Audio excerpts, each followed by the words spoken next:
Break up. Emily, you stay here. Buzz, you take this one. I'll go down to the far end. Wait a minute. I don't know what she looks like. What's she look like? Oh, well, blonde, yeah. short, brunette. Come on. Girl. All girl. Congratulations.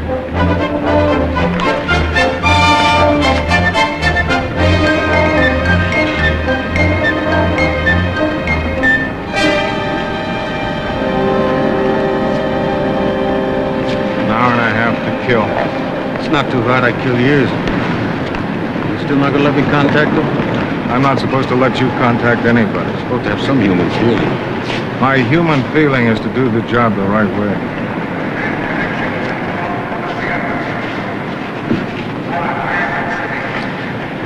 Last night I had trouble breathing. I could tell that the air wasn't going out. It just sat right there up in your cell with me. I kept breathing the same stuff over and over until I got most of the oxygen out of it. All air is the same. Outside it is, but you breathe some of the stuff I've been breathing over and over for the last 22 years, and you get to be an expert on the subject. This is good air we're breathing now. Breathe deep, then it's free. Listen, why don't you do what I'm asking you to do? Why don't you let me go to the phone, talk to my brother, and let him know I'm here? When you get to where you're going, they'll give you a little piece of paper to fill out. Who your relatives are, who can come to see you. Then they'll send him a letter telling him what the visiting days are. I mean, he can be here in 10 minutes. I'm supposed to keep you away from the public, period.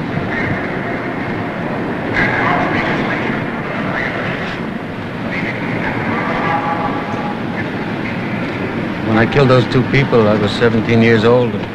All the newspapers wrote stories about what a vicious killer I was. Everybody had deep feelings about it, but I didn't have any feelings at all about what I had done. I kept looking. I kept trying to see what it was I was supposed to feel. You see, what to feel? That's my big question.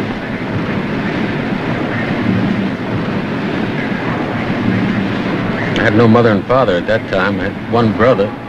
That's the one I was talking about now, and he never once came to see me. He held my crime against me. I don't know why. I mean, I was put in prison to be punished according to the laws of the land, but I can't find one law that takes off his obligations to be, well, to forgive and to be friendly to me.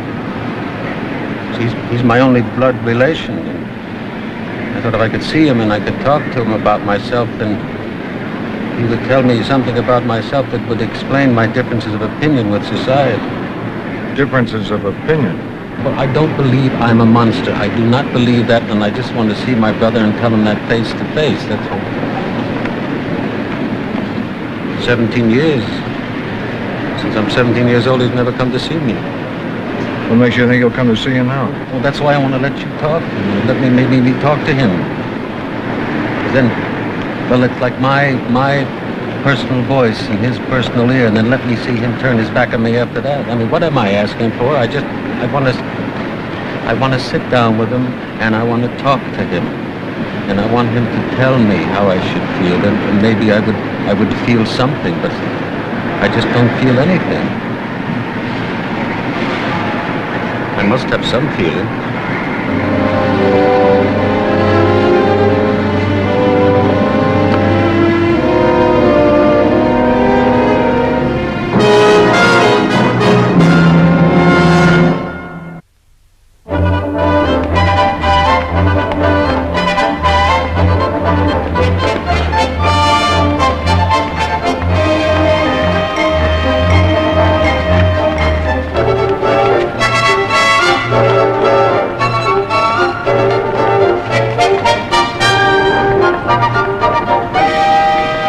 Helen, my error. But if I have to make a mistake, I hope you're the kind of mistake I keep right on making the rest of my life.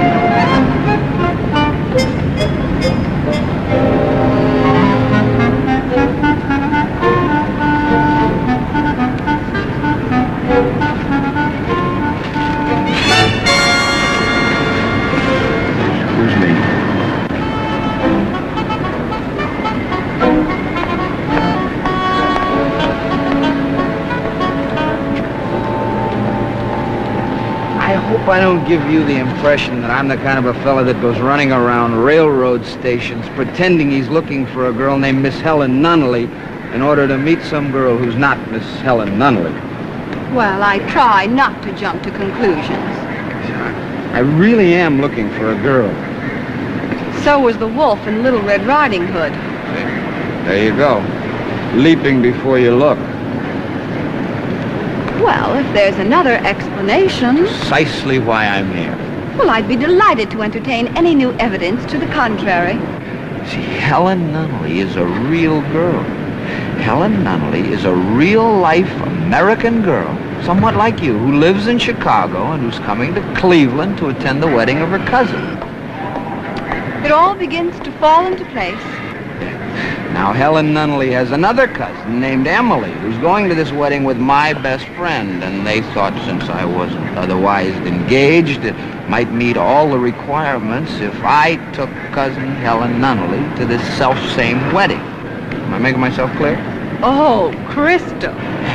Now, as soon as she got here, on that very train, which we almost missed because I had to get a half day off work and a lot of things kept happening, but I'm here and she's not. And in the meantime, like the squirrel who gathers nuts in the fall, when there are lots of nuts, as against the winter, the bleak, cold winter, when perhaps days may pass without a little nut to tuck in his cheek, you'd like to note down my name and address for some future occasion. Well, I wouldn't dream of giving you my name. Poor Miss Nunnally gave you hers, and look how you bandy that about.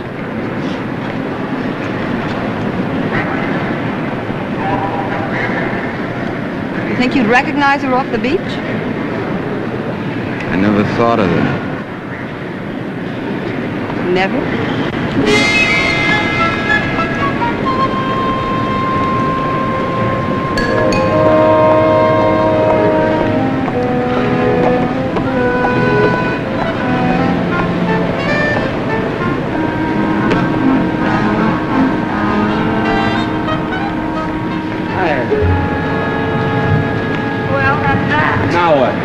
Well, I guess the wedding goes on without Cousin Helen. Well, we could check with the motel. Maybe she called or something while we were on the way down here. All it's going to do is cost us a dime to find out.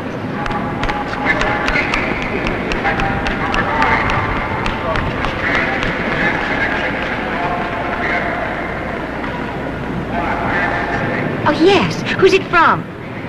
Oh, yes, please read it to me. A telegram. Oh, thank you very much. She's going to catch the next train. Oh, hey, mister, what time is the next train? Coming or going? Coming from Chicago. Well, there's another section of the one that just came in. It should be in here in about 20 minutes. Maybe that's what she meant. She said the next train, though. Well, the next scheduled arrival from Chicago is due in 3 hours and 12 minutes. Thanks. Hey, you think she's on the second section? Well, we can find that out if we hang around for another 20 minutes. What worries me is, will the wedding hang around for another 20 minutes? Now, well, what worries me is, will the wedding hang around for another 3 hours? All right, so they have the wedding just a few hours later. Oh, no. Well, what I mean is if it were my wedding and my cousin were coming from Chicago to be my maid of honor and she were late or missed a train or something or somebody told me, I'd wait 3 hours for her to get here. What do you got to lose? Why don't you two go over there and stall for 20 minutes, and I'll wait here for the second section. Now, if she's not on it, I'll call you. Then I can come over and we can all stall for 3 hours. I feel like crying. Well, you better save your tears, baby. We may need them a little later on. Hey, good luck.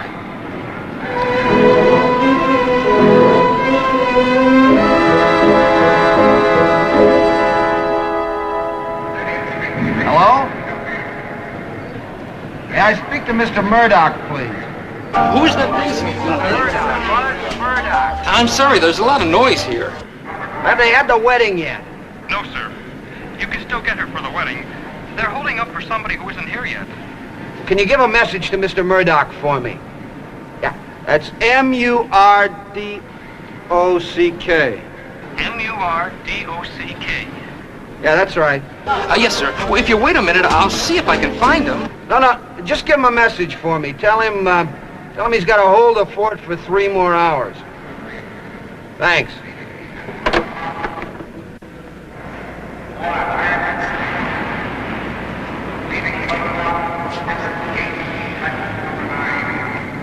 You've been following me for 15 minutes. That's right. I don't know you. That's right. What do you want? I can show you better than I can tell you. What's over there? Station master's office. What's in the station master's office? I can show you better than I can tell you.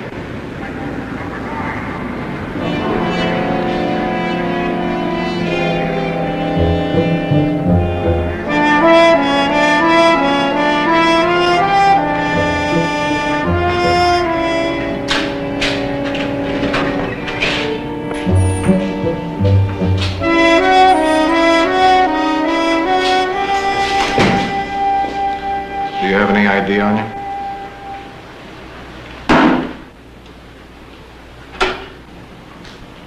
Thank you. Mr. Lezama is being transferred from one prison to another in my custody. We've got an hour and a half between trains, and he's got a brother in this city who he wants to see. What we want from you is to go to this brother's address and bring him back. Why don't you call him? Because I have no guarantee what number I'd be calling. Maybe anybody. It's a number. Maybe there's a brother there. Maybe somebody else to help him escape. See, I'm considered very dangerous. I killed 2 people. I'm serving 2 99-year sentences, one after the other, so nobody trusts me. Can't you have any visitors? In jail? Yeah, he has the same visiting privileges everybody else has. Well, then why doesn't he wait until he gets to wherever he's going? Why does his brother have to come down here? He'll tell you if he wants to. What are you dressed like that for? Why? Oh, I see. You're allowed to be private, but I'm not. What difference does it... Look, why I want to see my brother is a private family matter, and I don't want to talk to you about it. I'm going to a wedding. Thank you. At least you gave me an answer. But I'm not going to answer you. Now, you either do it or you don't do it, but no questions answered, please. Okay. The answer's no.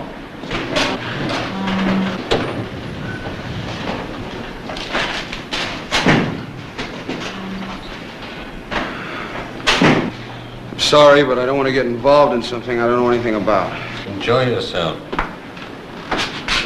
Give my regards to the bride and groom and tell them that a man who's going to spend the rest of his life in prison wishes them the best of luck. But don't spoil it for him. Don't spoil it for him by telling him what you just did now. What I just did is...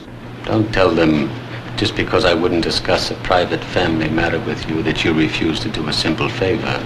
Oh, now, just a minute, friend. I hope you're pleased with yourself. Oh, I really mean that. I hope you got a lot of kicks out of frustrating me because I wouldn't satisfy your curiosity.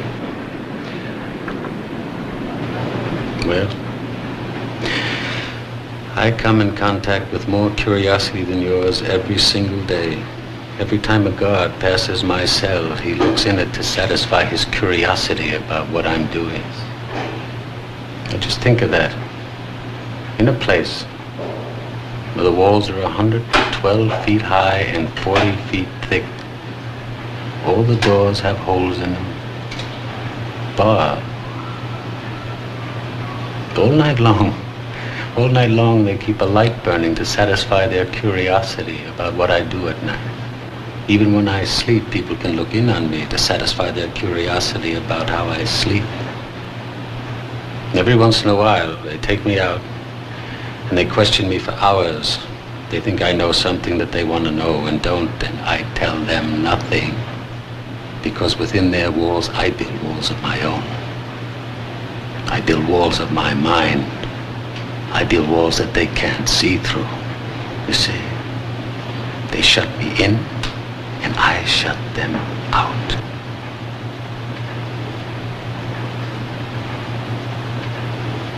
Now, if you think I can keep myself to myself under those circumstances, do you think that I am going to tell you anything I don't want to tell you about myself? And what do you got to offer in exchange for my privacy? What? 20 minutes from your little life?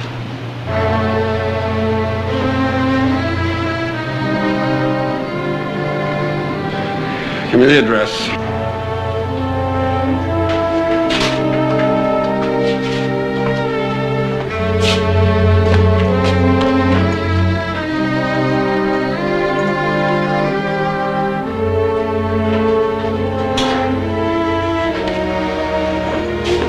Put down his name and address.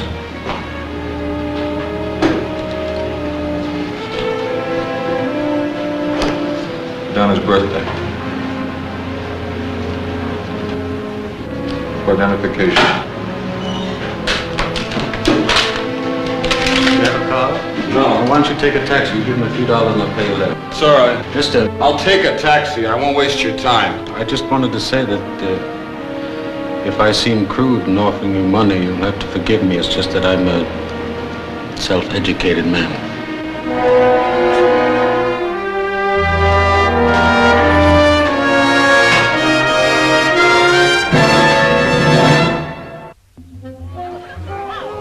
People miss weddings. It happens all the time. The only people who can't miss a wedding are the people who are getting married. I don't care. Now, everybody is very tense, and I think everyone wouldn't be very tense if we got this wedding over with the way we planned it. The whole thing is bad luck. You can't postpone a wedding. Started something, finish it. Finish it the way you started. Dad, there are enough opinions. Oh, and look now the way my father feels. I'm sorry the way your father feels. Your father's not getting married. I'm getting married. If you want to look at the way someone feels, look at the way I feel. Hon, now look. This isn't going to help anything. It won't hurt you to give in. You young people are different than we were. When we set a wedding for noon, people got married at noon. Well, I think it's more important not to keep all of the guests waiting for just one guest. But it's not just one guest, Of course it's it's Helen. not one guest. It's my maid of honor. And she wouldn't get married without me, I can tell you that. How do you know whether she'd wait for you or not? She isn't even engaged. The fact is, you're here, I'm here, my mother and my father are here. But where is your maid of honor? That's the question. She's on a train getting here as fast as she can. That's where she is. What about the train that would have gotten her here on time? Dad, we're in enough trouble without any more opinions as it is. Reverend, Where are we going? Reverend, after everybody else gets through arguing, they're going to turn to you. Now, what I'd like to do is get in a little lobbying on behalf of the missing maid of honor. Reverend, let me give you 4 or 5 good reasons why we should wait.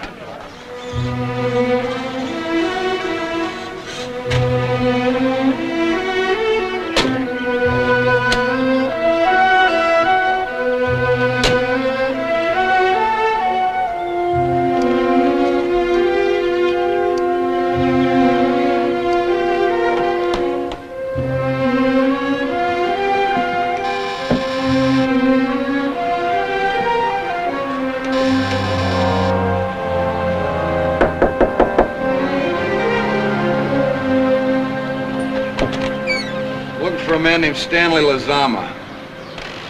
Can you tell me your date of birth? What are you, a nut or something? Look, it's important I know your birthday. March 8, 1915. Hey, your brother wants to talk to you. Where is he? I'll take you to him. You're not surprised, are you? 8, 10 times now people have been sent here by my brother to talk to me. Guards from the prison. Chaplain once. A couple times cons who were in with him and got out. I expect to hear from him all the time, anywhere and everywhere. No, I'm not surprised.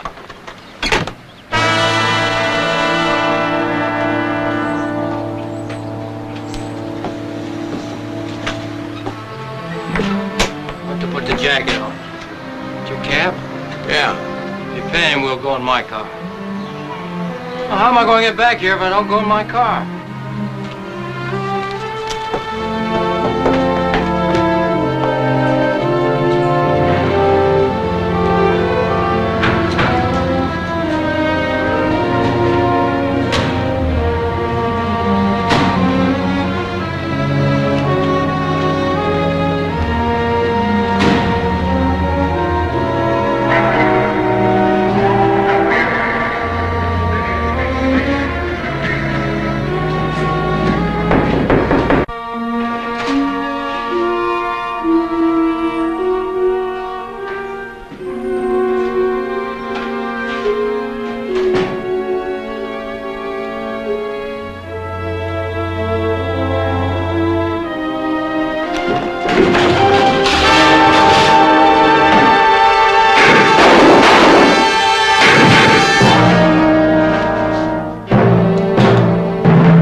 keys to the cuff out of his right-hand pocket. Go on.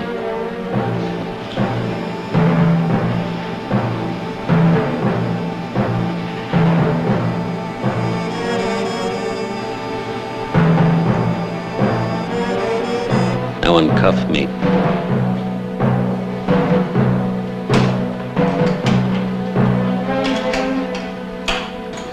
Now get the other one.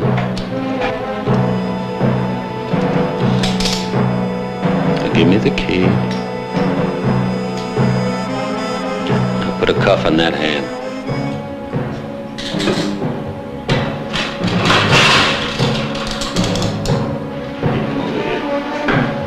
Come on. Cuff yourself right there.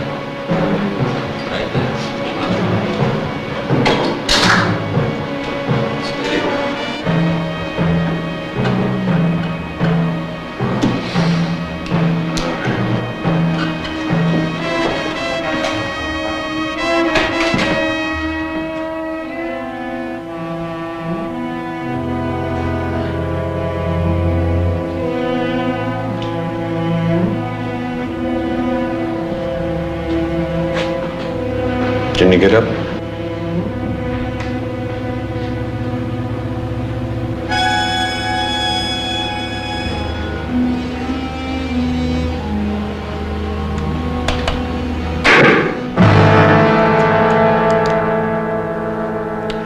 I couldn't leave him behind because they might have traced me through him.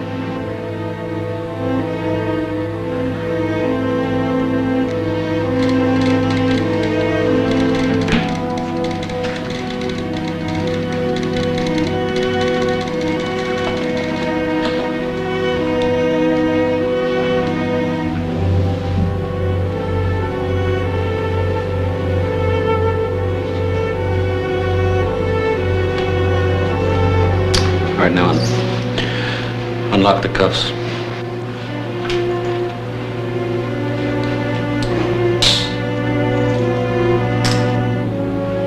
And give me the key. Now, you take me where the car's parked.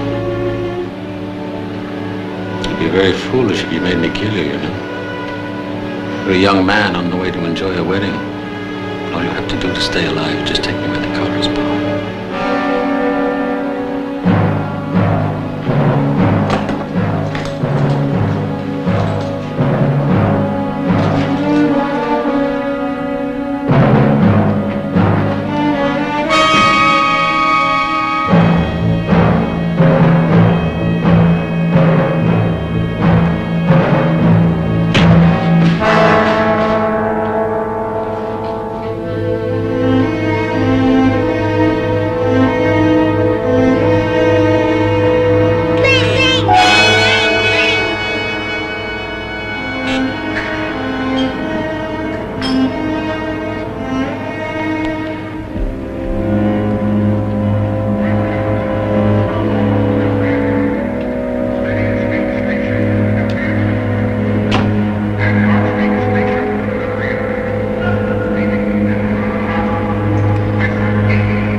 I want to explain my logic to you. I can't drive. I need a driver.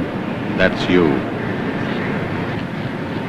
In case you think it's worth the risk to try to jump me, I won't shoot you necessarily. I'll shoot whatever target there is. That means man, woman, or child. You understand? You try to make a move and I'll kill someone. What are you? What do you mean, what am I? I'm a human being. You haven't got the feelings of a human being. That's true. I don't.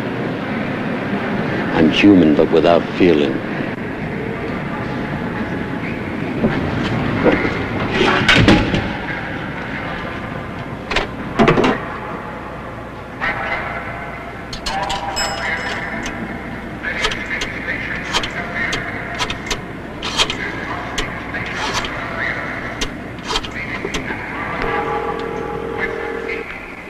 Hello? This is Stanley's friend, the one that's been out of town. Are you the man that runs a travel agency? Yes? Well, I'm planning to take a little trip, and I'd like to get some tickets and a passport. Call me back in an hour. Yeah, but listen.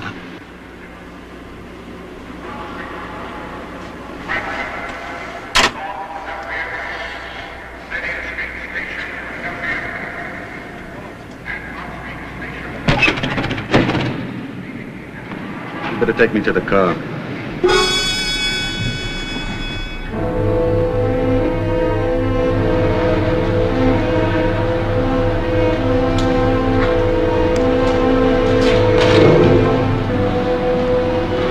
You keep the change, just get the car, all right? Get the car.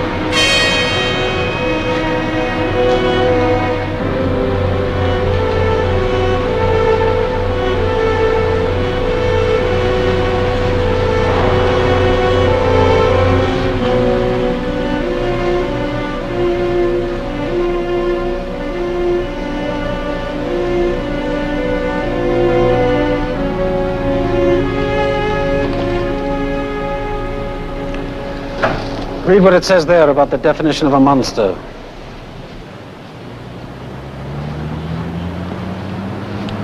Monster, an animal or plant departing greatly in form or structure from the usual type of the species. That's what the judge at my trial called me. So when I went to prison, I went to the library and I looked it up. And it said, departing greatly in form or structure from the usual type of the species. Well, I have 2 eyes, I have 2 hands, I have 1 brain, and I have a heart that beats normally. So why do they call me a monster? They say I'm missing certain feelings. Oh, once I talked to a psychiatrist. He says, don't you realize if someone else kills somebody that they feel remorse? I said, I don't know. I don't know what remorse is. I never had any feelings. I was born without them. He says, oh, no, nobody's born without feelings. I said, then what happened to mine then? I can never remember having them. You know what he said? Maybe you lost them. I said, fine. Someday I'll go back and find them. And you know what he did? He laughed.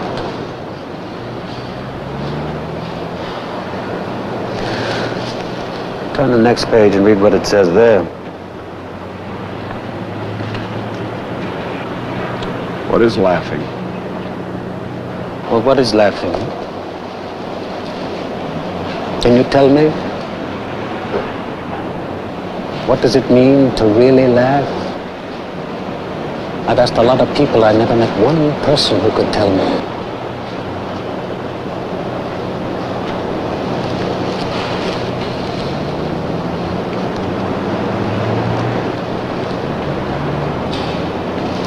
I write everything in here. I write questions and answers. Everything. Now, you keep the car there, turn the motor off, and bring me the key, because I haven't made up my mind where to go yet.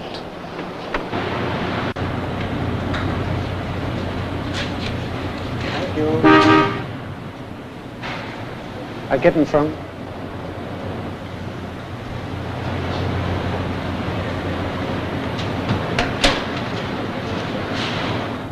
Shut the door. I want to straighten you out on something. You know the man Stanley, the one I sent you to get, the one I had to shoot? Well, if you still think I have a brother, I don't have a brother. Stanley worked for me, for money.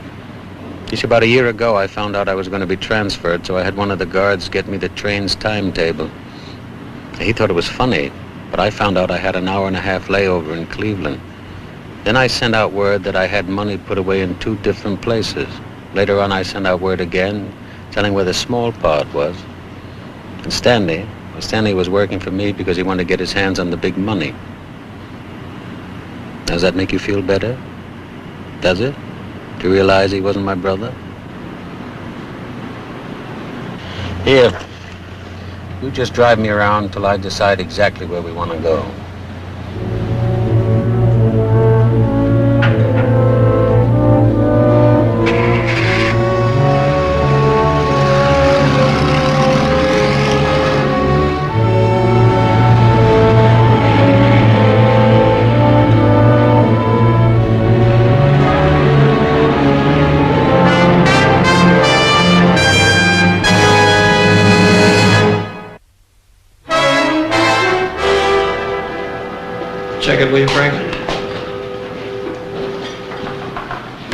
Well, Not very much. Lezama took everything he thought would help us. laundry marks, fingerprints? Those he did not take. Here's the ID on the custody officer.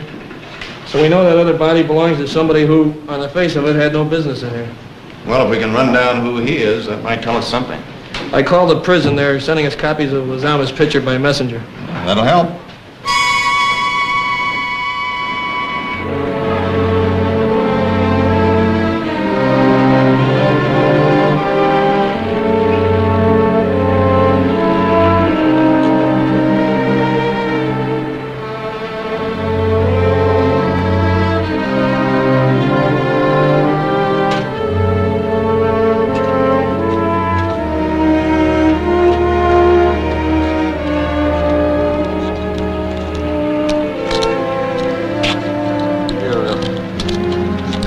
The key in a minute. This is where you take me. See the circle there? That's where we are now. Okay?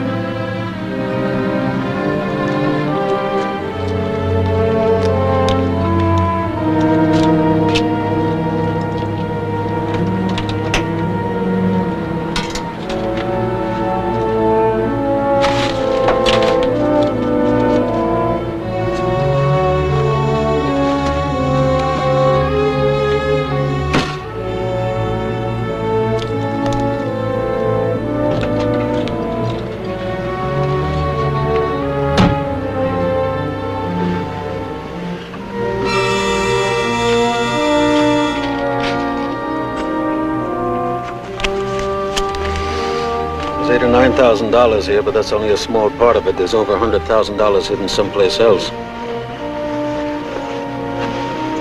Here.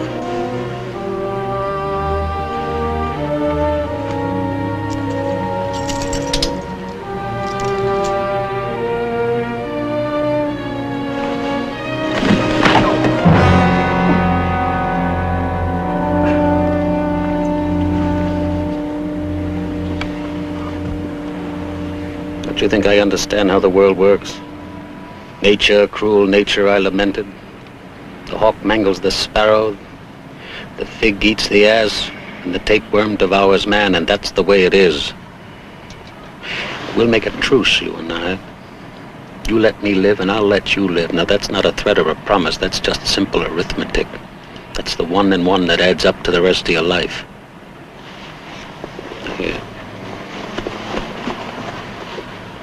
You just take me to where the map shows.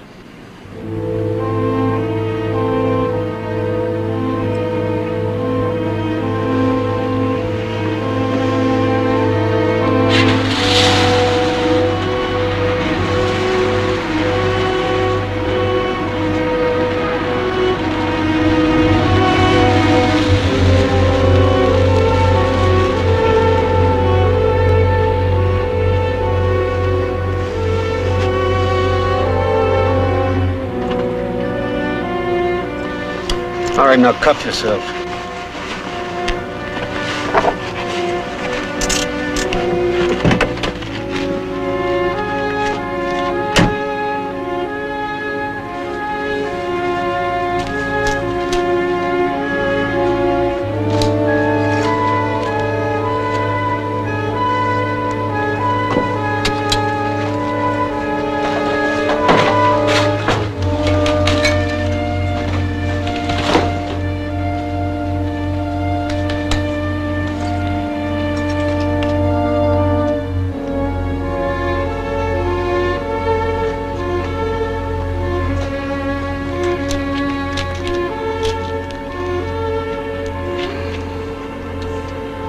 Where's that wedding you're going to? You want to know something? Once when I was a boy, I was about 15 years old, I went to a movie. In the movie it had a wedding scene, and I sat through that scene 8 or 9 times. But I've never really been to a real wedding in my life.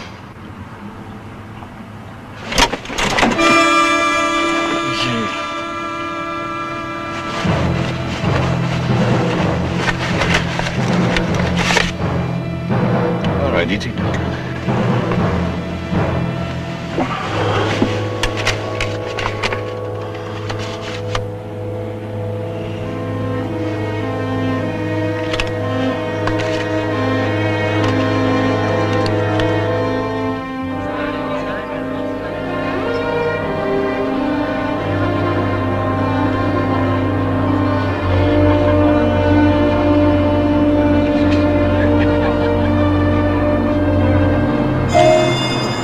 mind in bringing a friend, do you? Oh, I think it's very nice.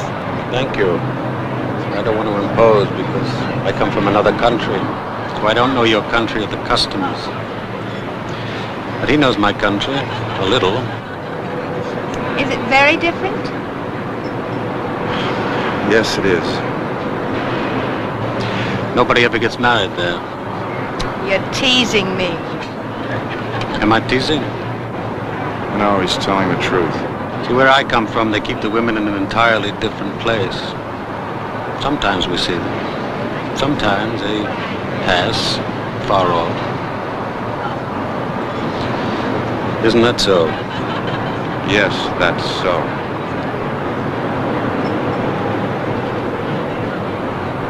You speak English very well. Do I? I couldn't even tell any accent. I was younger.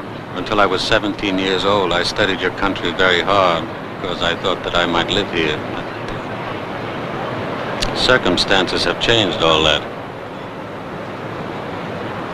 You're very happy, aren't you? Of course, I'm very happy.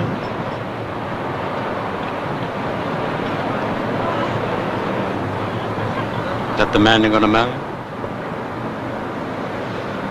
He makes you smile. Suppose I told you he was going to die.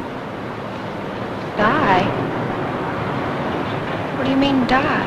Die means not to move, not to breathe. Well, look at him. Look at his face. And don't you see death there? Don't you feel it? Leave her alone. What kind of feelings do you have if you can't feel death? I said leave her alone. What is it? Nothing. He was joking. Joking? That's right, I was joking. See, in my country, we do that to test the bride to see if she really cares for her husband. Then people in your country are very cruel and inhuman. In my country, we all become monsters. Yes. Anyone who would do that is a monster.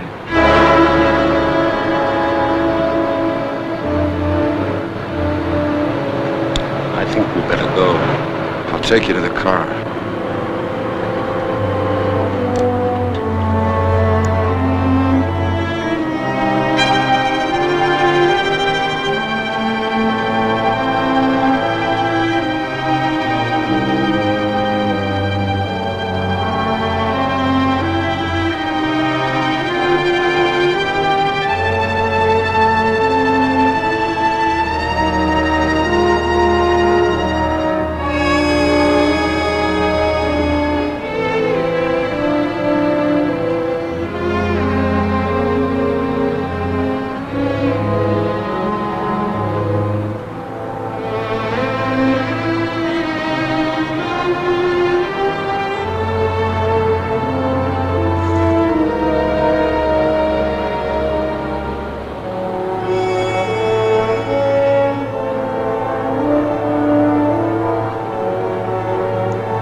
Tight, huh?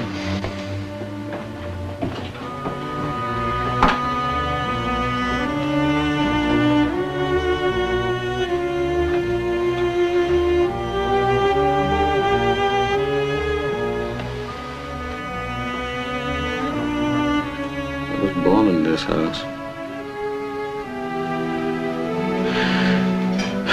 belonged to my father. And year after year, my mother used to try to get him to put it in her name. And finally, she wore him down. He did. Then he died. And she died. So I got the house.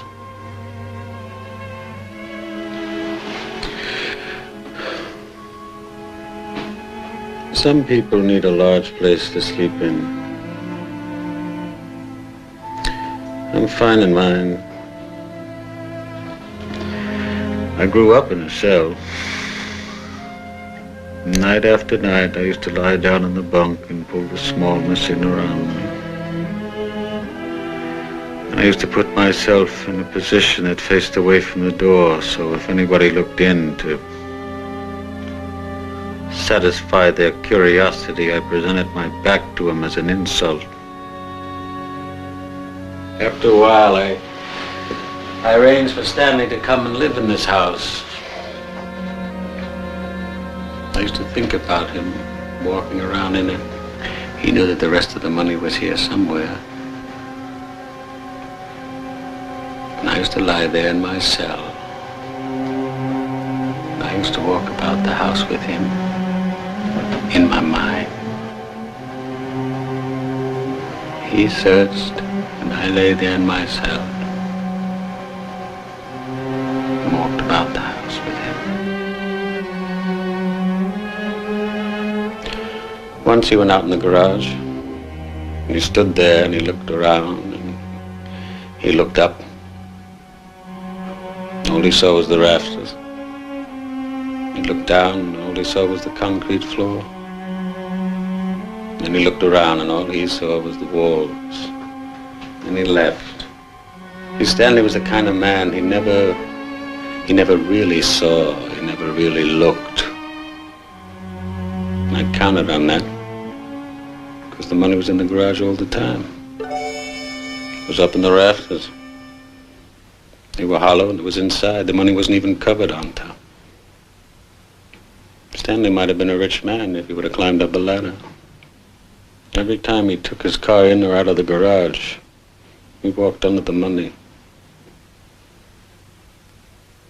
Night after night, I used to lie in my cell, and I used to watch him in my mind. Sometimes I'd move from room to room in back of him like his shadow. He was obsessed with his search. That's why I knew he'd come to me whenever I got word to him, not only for the money, for all the work he had put in trying to find out where it was.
This was his, too. It's a diary of things he thought about.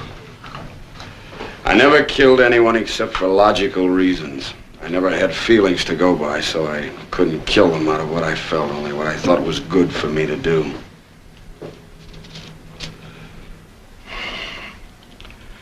When I was in jail, I thought I'd feel something again if only I got out.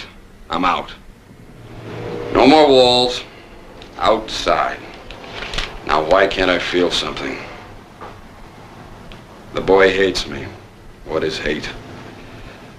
Outside, men are coming to kill me. What do I feel? I have my passport. I can go anywhere. I'm free. No, not free. Not to feel is to be a monster.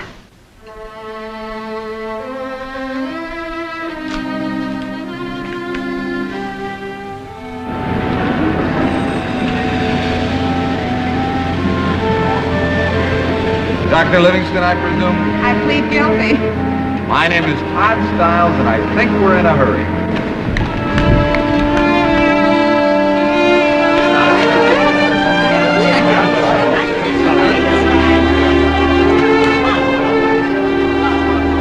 But I'd never make it. Welcome to the wedding. Dearly beloved, we are gathered together in the sight of God and in the presence of these witnesses to join together this man and this woman in the bonds of holy matrimony. If there be any here present who knows any just cause why they may not lawfully be joined in marriage, I require him now to make a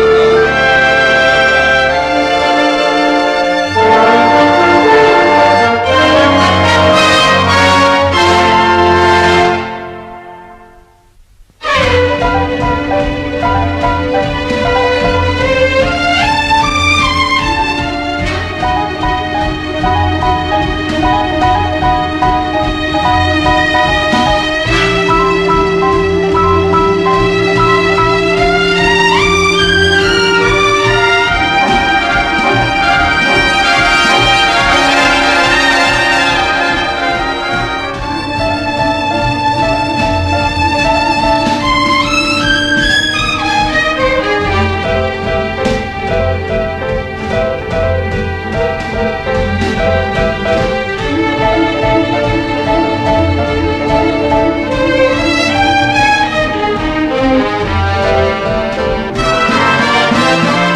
This has been a Screen Gems film presentation. Herbert B. Leonard, executive producer.